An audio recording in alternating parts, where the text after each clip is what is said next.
Toate sunt frumoase. Da, și vreau să vă spun eu povestea mea. Da, povestea mea să vă spun eu toată din gurița ta. Mâncarea mama să-l mănânci. Îngeraș.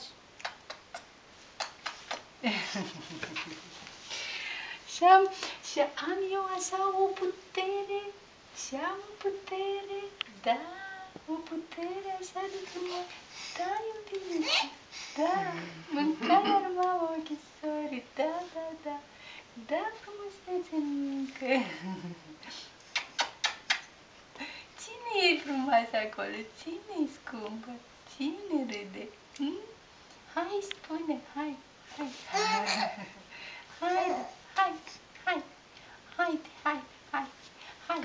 Hai cu mami, hai.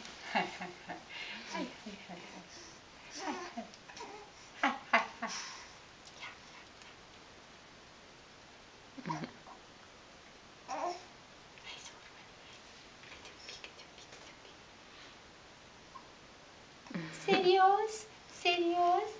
Suntem în serios acum? Da, suntem în serios? Da. Gângurim, frumos de tot. Dar de ce să oftăm tătița lui mami? Obosit? De ce oftăm? Sara! Da, Unde-i mama? Unde-i mama?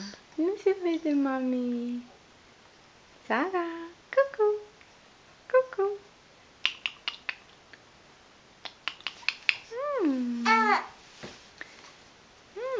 Ia bate tu din picioare. Așa, împinge-te. Răsucește-te. Da. Măi, cozonac, ești cât un cozonac mai mare.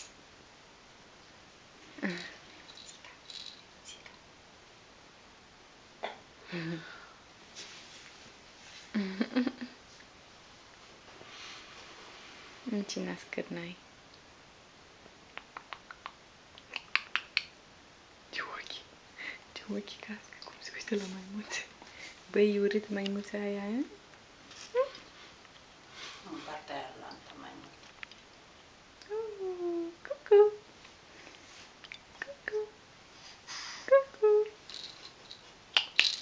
Voi vă jucați cu mine? Faceți școală cu mine, voi?